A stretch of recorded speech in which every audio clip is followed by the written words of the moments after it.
insane. Ladies and gents, welcome to another episode of Hidden Perspective. This is Rob Greco. Good to be back. As always, if you're getting value out of these, please let some friends and family know. And also, if you're watching on the YouTube now, make sure you hit subscribe and you like the video. That would be much appreciated. So on November 5th, Trump remarkably asserted that only counting the legal votes, he had won the US 2020 election, and if he loses, it's only because the election is rigged against him.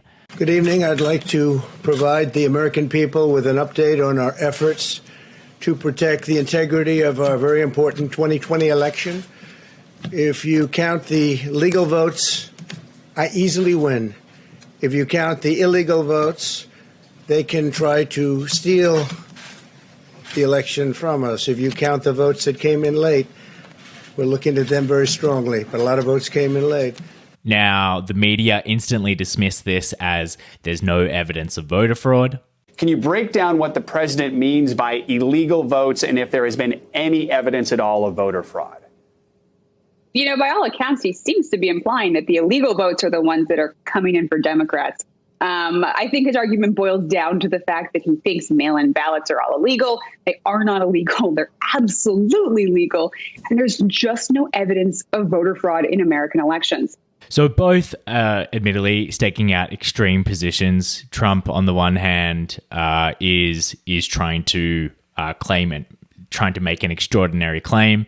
And as per Hitchens' razor, that would require extraordinary evidence, which we'll go into the rest of this episode to see if there is that evidence. But the media, on the other hand, has also staked out an extraordinary position, which is that there's absolutely zero evidence of voter fraud, which, if you think about it, in a democracy where, more than 130 million people voted, the idea that there's not a single case of voter fraud is a little bit suspicious as well. You can just do an exercise at home, just Google dumped mail-in ballots, and the first couple of results will be one CNN article and one Fox News article, I believe. The first one I've got here, CNN article, DOJ charges mail carrier for dumping mail and ballots in New Jersey dumpsters. This was an article from October 7th this year. There's also a Fox article titled USPS worker charged with dumping ballots as mail carriers perform extra trips before Election Day. This article was only October 28th, just a couple of weeks ago now. And again, the article starts with another employee for the US Postal Service is facing federal charges in the latest instance where mail-in ballots were discovered dumped in the trash in Kentucky. So the idea that there's zero fraud whatsoever is simply not true. And ironically, that's being claimed by the outlets who have articles within their database showing you that there's some fraud going on. Why does all of this happen? Well, I mean, naturally, nuance doesn't sell. It's much easier to say there's absolutely no evidence of voter fraud compared to saying, there are some maybe rare cases of isolated incidences of voter fraud. It just doesn't have the same ring to it. And it also obviously allows the media to adversarialize Trump. They'll take the opposite position to any position that Trump has been staking out. And it is a problem because then this does fuel conspiracies when people have seen isolated instances of voter fraud, and the media says there's absolutely no evidence of that. You can understand the perception that people have that the media is rigged against Trump, or it's rigged against their own particular ideology. So the answer obviously lies in between these two extremes. It's not zero evidence of voter fraud, and it's not also potentially not there's absolutely rampant widespread evidence of voter fraud. So that raises the question: has there been enough of these isolated fraud incidents to make a difference to the outcome? Has there been fraud that would be accepted in the courts in order to justify things like recounts and potentially disqualify certain votes? That's exactly what we're going to get into. So I think the first question, the first bit of context to stress here is that the pandemic is already going to increase the strain on the US voting system, which has never really inspired universal confidence. There is a Glenn Greenwald article on his Substack. The US inability to count votes is a national disgrace and dangerous. It's I highly recommend the article, but there's a part a bit further in which says the coronavirus pandemic and the shutdowns and the new voting rules it ushered in have obviously complicated the process, but the US failure to simply count votes with any degree of efficiency in a way that inspires even minimal confidence in the process predates the March 2020 nationwide lockdown. Even if one dismisses as aberrational the protracted, court-decided, and still untrusted outcome of the 2000 presidential election, only 4 national election cycles ago, the US voting process is rife with major systemic failures and doubt-sowing inefficiencies that can be explained only as a deliberate choice and/or a perfect reflection of a collapsing, crumbling empire. Glenn Greenwald, points to the fact that there are always claims of either voter suppression on the left or voter fraud on the right, and this is a product of a US voting system that has never really inspired confidence. So there's a couple of examples here. There's an example here in New York, which I read from the article again. A completely untrustworthy voting count is now the norm.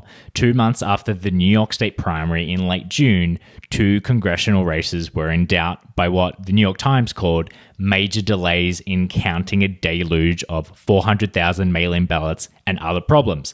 In particular, 1,000 more ballots in the city were discarded by election officials for minor errors or not even sent to voters until the day before the primary, making it all but impossible for the ballots to be returned in time. It took a full 6 weeks for New York to finally declare a winner in those 2 primary races for Congress. There's another example. This is on the DOJ website in the US, and the release is titled "Former Philadelphia Judge of Elections Convicted of Conspiring to Violate Civil Rights and Bribery."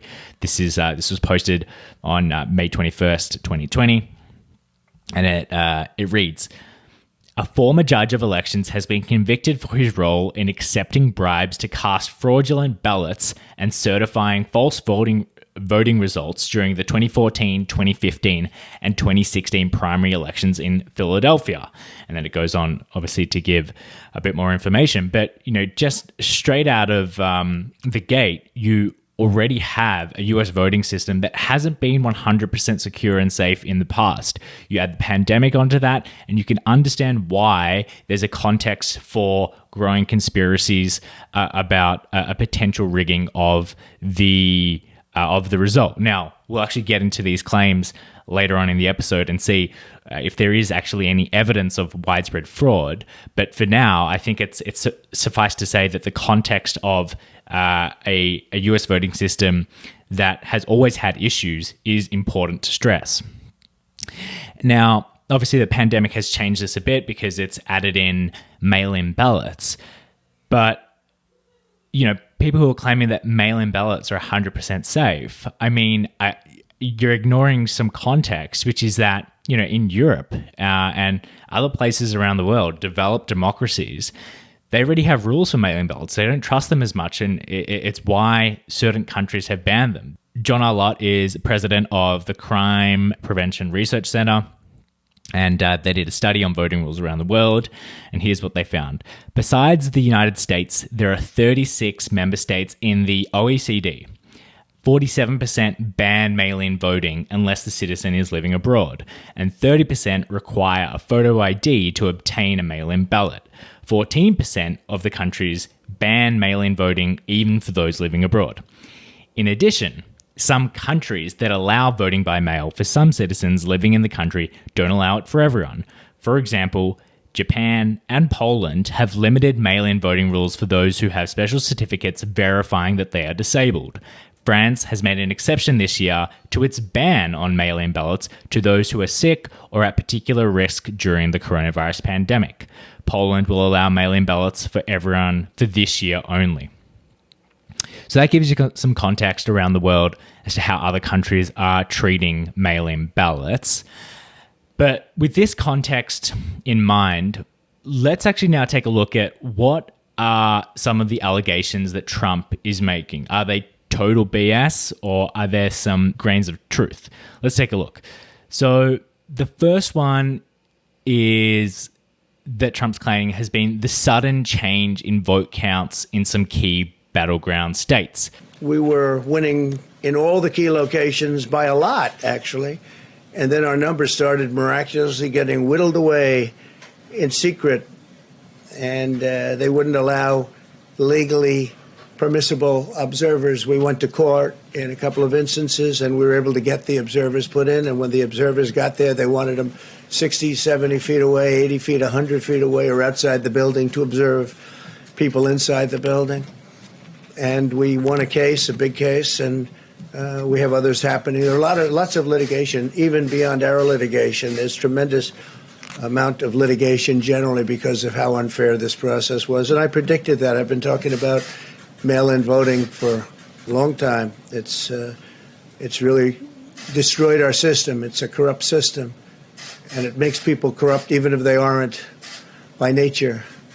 But they become corrupt. It's too easy. They want to find out how many votes they need, and then they seem to be able to find them. They wait, and then they find them. Okay, so there are a lot of different claims to investigate here. The first one is Trump's claim that they just found the votes that were needed. I don't think this holds a lot of water at all, to be completely honest. There's a Politico article titled "Democrats Return Nearly 3 Times as Many Mail-in Ballots as Republicans in Pennsylvania." The article points out that Pennsylvania has received more than 2.5 million mail-in and absentee ballots so far, according to new data from election officials here. And that means that 81% of state voters who were sent those ballots have returned them. To break that down, more than 1.6 million of those ballots were from registered Democrats, 586,000 were from Republicans, and 278,000 were from independents or third-party voters. So it's actually not surprising that in key battleground states, the Democrats have been able to claw back an early lead that Trump had because they're counting mail-in ballots that were more likely to vote Democrat anyway. Now, another, string to add to that conspiracy has been the sudden announcement of vote counts that go 100% Democrat. There's a 538 tweet from November 4th, one day after Election Day, and it reads, 2 more batches of Pennsylvania votes were reported, 23,277 votes in Philadelphia, all for Biden. So you can understand why people went crazy about it. How could it possibly be that 100% of the votes went for Biden? But then they released a statement a day later or so, and they said, this one batch of votes in Philadelphia has been picked up by some people, including a commentator on Fox News, as possible evidence of fraud. It's not, according to Edison Research, which aggregates votes data for ABC News and other networks and is the source for data in question. Sometimes election officials and vote aggregators unintentionally enter vote updates one candidate at a time rather than entering all candidates together. Other candidates' votes are then included in a subsequent batch. That appears to be what happened here. And in the next update from Philadelphia, Trump got about double the share of votes that he was getting in the other updates from there during that stretch of time. So it's all to do with how they're computing and tabulating the votes. It's not really evidence of fraud. But, another example of this, which people have pointed to, has been the sudden change in states like Michigan and Wisconsin. If we look at, again, another tweet, there's the state of the race in Wisconsin. If you're watching on YouTube, you'll see it here. But if you're only listening to this, basically there are 2 lines, one blue, one red, representing Democrats and Republican. And then for the blue line, there's a vertical spike at around 4 a.m. after Election Day, and it seems like all the votes are going to Biden as opposed to Republican. But as a PolitiFact fact check article has pointed out, those votes weren't actually 100% Biden. Behind that blue line, there is also a red line representing thousands of votes that Trump had actually gained. And then they point out that there are also counterexamples where Trump's lines shoots up suddenly when a favorable batch of results are reported.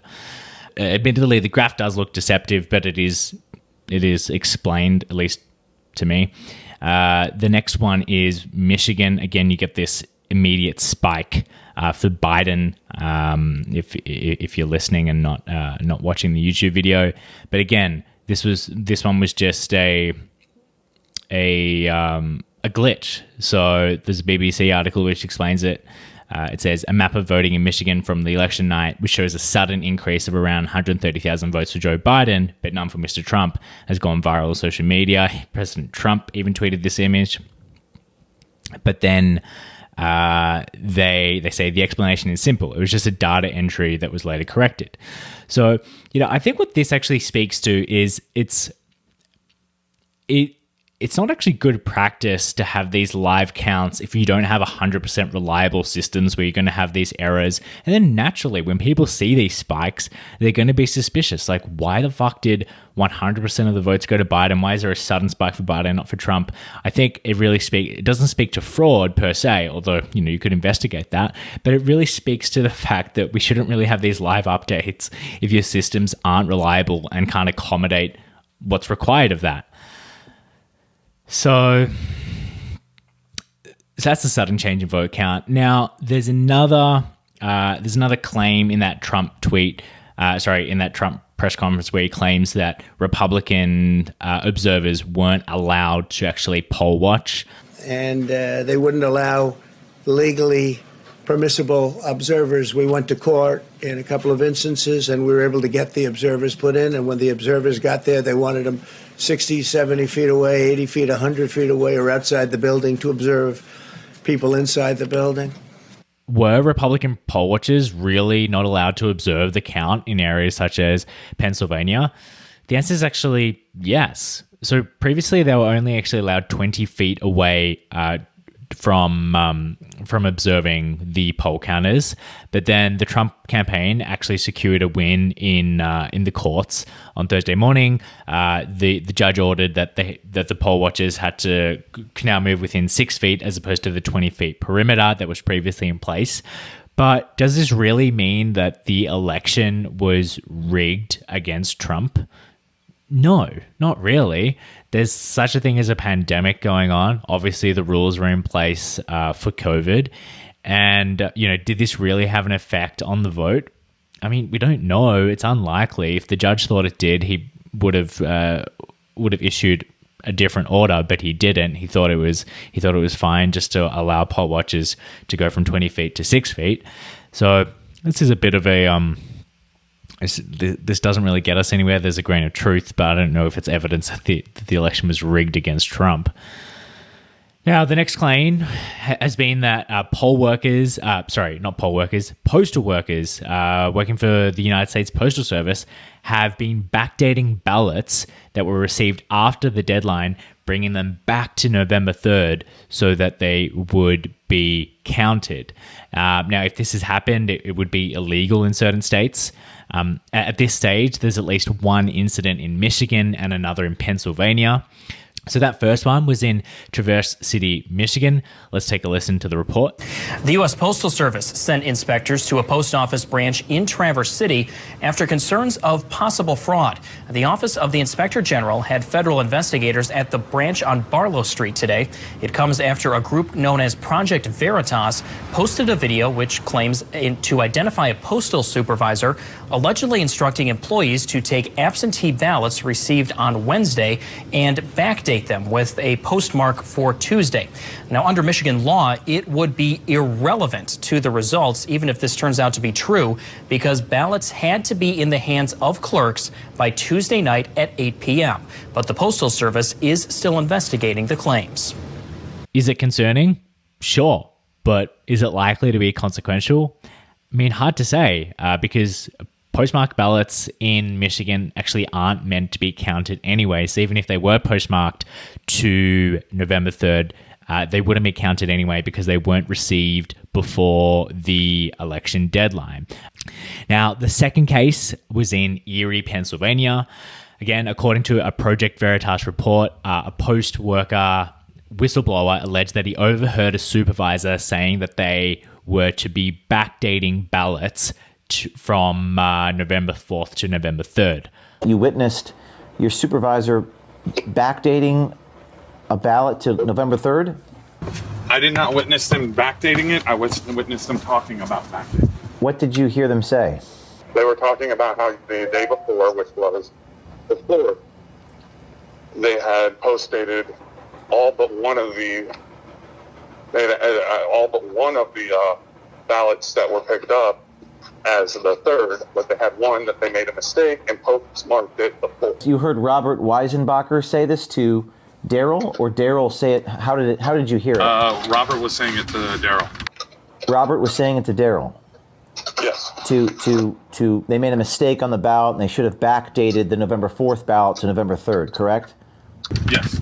Now, this led federal investigators to contact the whistleblower, confirming what he revealed in that Project Veritas report. Now, there has been a Supreme Court ruling recently which has declared that election officials in Pennsylvania can count absentee ballots received as late as Friday the 6th, after Election Day that is, so long as they are postmarked by November 3rd. So this is actually where postmarking would count.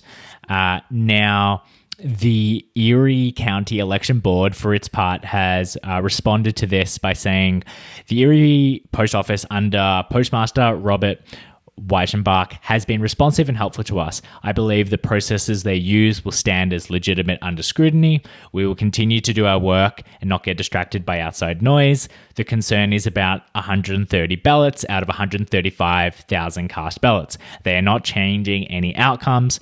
We will update our count to include them. The numbers are in a separate electronic silo pending current litigation and a directive by the Pennsylvania Department of State. No further comment will be made or needs to be made on this issue. Now, interestingly, as I was doing this research on Friday the 6th, the Supreme Court did come out with an order that would order the Pennsylvania Election Board to separately count mail-in ballots that arrived after Election Day. And so they'll keep them separate. So there could be something done with these ballots that were counted after Election Day. We'll just have to wait and see what happens in this litigation. But for now, it's an ongoing investigation. We don't have concrete evidence of fraud, but there is an investigation ongoing. Now, the next allegation was from an elderly lady named Jill Stokey, who had said that her mail vote was taken away from her. Hi, my name is Jill Stokey. I went to vote and was told I already voted. I pursued the matter, and in years past, I always voted in person. This time, they mailed out the ballot, and somebody took my ballot. They also took the ballot of my roommate. I was told by the interviewer from Channel 8, when I said, did other people do this? He said, yes. He said, you're the first double. Thank you. Now, I do understand that that's her claim, but this seems to have been refuted. An article from The Intercept explains why. So a reporter asked the Clark County Registrar of Votes, Joe Gloria, about Jill Stokey's claim at a news conference.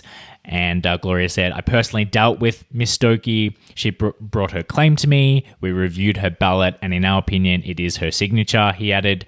We also gave her an opportunity to provide a statement if she wanted to object to that and provide a challenge to that. She refused to do so. Stokey officials believe had cast her absentee ballot and then tried to vote a second time, but was stopped from doing so. So there seems to be a miscommunication as to what's actually gone on.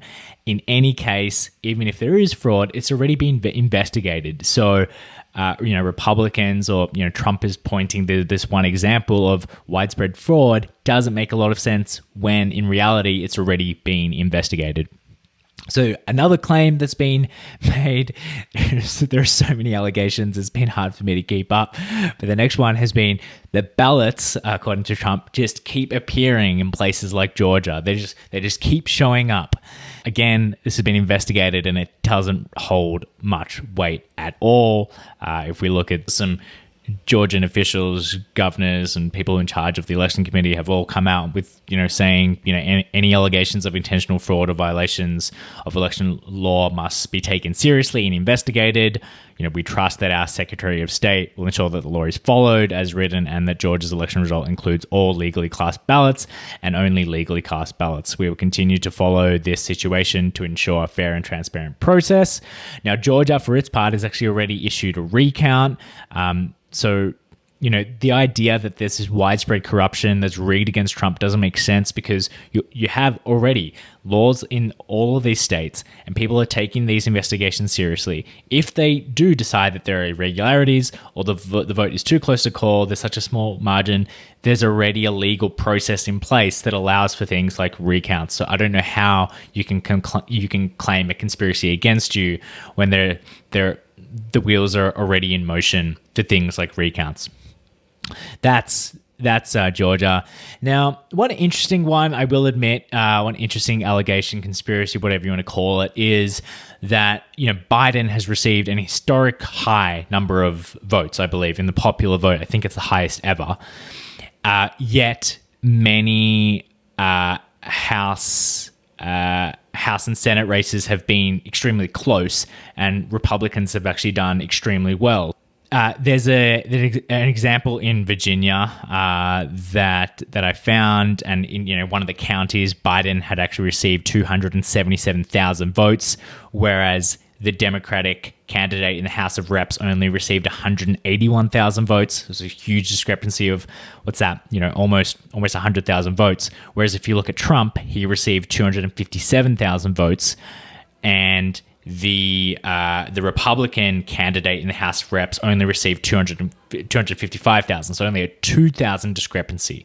So why is Biden getting such a huge discrepancy whereas Trump isn't? The first explanation is these databases are really fucking shit. I verified this screenshot with the actual database and those numbers had already changed. So what I think is happening is they keep getting numbers coming in all the time and keep updating their numbers and figures. So we shouldn't take these as gospel. But I think it's also likely that if there's a historically high voter count, then a lot of people who are coming out potentially to vote for the first time are only going to vote for the president. They're not going to go all the way down the ballot. Again, if there is, credible evidence that said that something dodgy has been going on, investigate it, take it to the courts, see what happens. But this evidence in and of itself doesn't prove the election is rigged against Trump. It can be explained by any number of explanations that don't involve this widespread conspiracy against Trump. So that's that.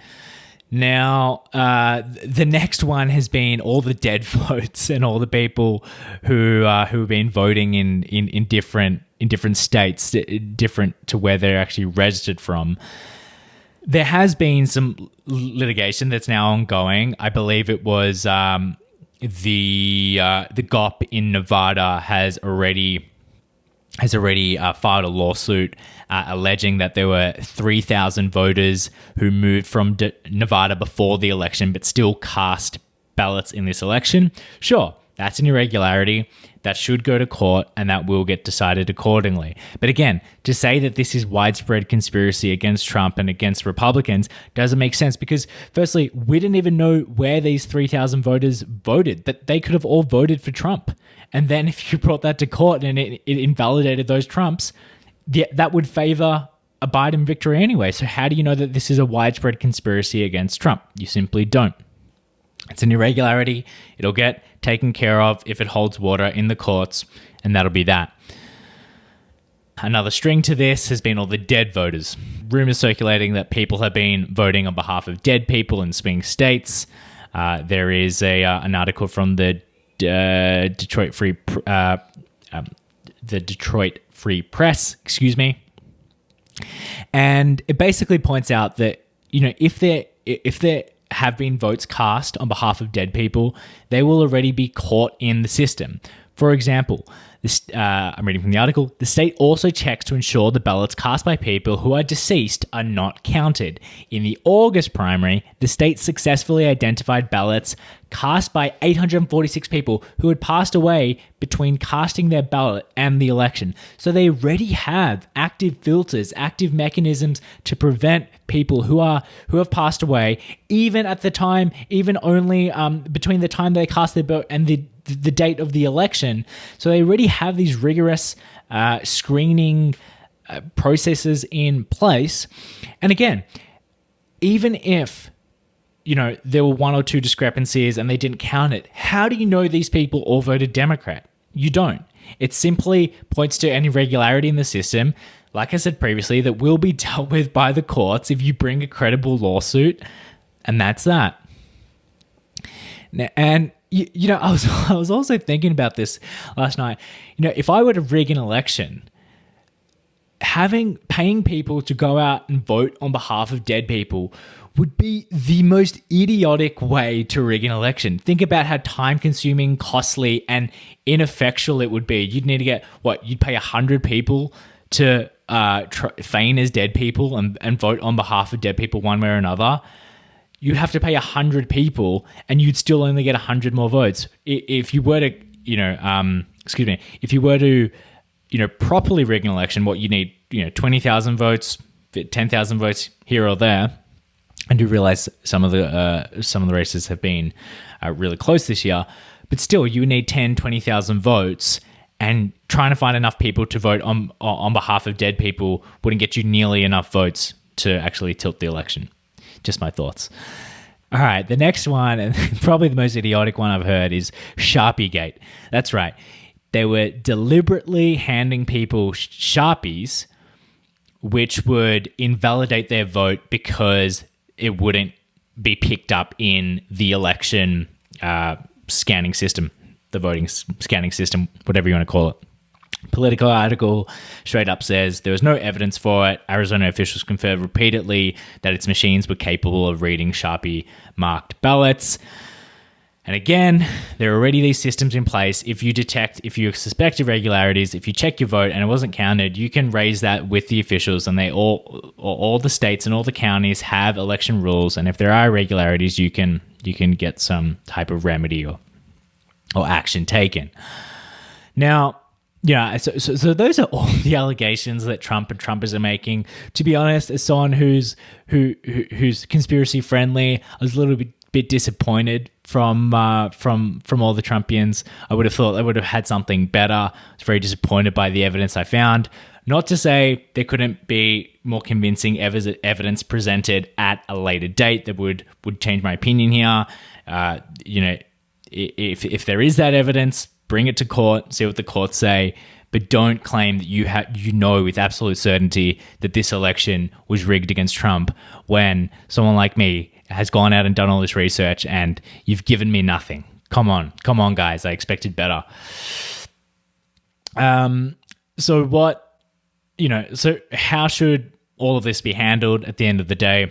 Take it to court. Again, as I said, if you have enough evidence, bring it to court. They'll decide it. If none of these cases get heard by the courts, I think that would also be a terrible outcome for the US, because you'd have 25-30% of the population believing that Biden is an illegitimate president, and that wouldn't make for a peaceful 4 years of Biden presidency. There's also something about elections which inspires conspiratorial thinking. In 2016, the Democrats blamed Russian interference and Trump being in cahoots with the Russians as the only reason why Hillary lost and Trump won. Now, obviously, Trump's blaming fraud, claiming he won by a lot, which, as we've just shown, isn't really founded in that much evidence. Both parties seem to be taking grains of truth and projecting them into these broad sweeping yet ultimately incorrect narratives that don't explain what's really happened. And if you've been paying attention, you'll notice that there's been no evidence of foreign actor interference in the election. I wonder why that is. Potentially because the preferred candidate actually won. So that's something to think about. Ultimately, to wrap this up, does voter fraud exist? Yes, of course it does. Claims of no evidence of voter fraud don't make sense. They're patently untrue. You can do your own research. You can find evidence of people dumping ballots. You can find, evidence of one or two people who had their ballots taken away from them. They cast a vote and it didn't get recorded. Of course, that's going to happen. There's 130 million voters. The American system has never been foolproof. Add in the pandemic, there are bound to be some errors here and there. There are irregularities, again, with people who have died and people who have relocated. Yes, that all these points are taken. There are also ongoing investigations into some potentially shady practices from postal workers backdating ballots to election day when they shouldn't have. Again, this will be investigated, and if there's evidence, it will come to light. But has this fraud been committed intentionally by media, big tech, and the Democratic Party working in concert to oust Donald Trump? No, at least I haven't seen any compelling evidence of this. At worst, as I've been saying, there are some irregularities, some bad apples in the system that have affected a few votes here or there. But if any of those claims are serious, they will be heard within a courtroom, and ultimately, if those claims are credible and consequential, they will be decided and we will hear about it sooner or later. On that note, that's where I'll end today's episode. I hope you enjoyed, and I will see you next time. I think they're all insane. And one final thing, if you enjoyed this episode, please spread the word and let your friends and family know about it. And also, if you haven't already, make sure you hit subscribe, and if you're watching on YouTube, hit the like button and notification bell. See you next time.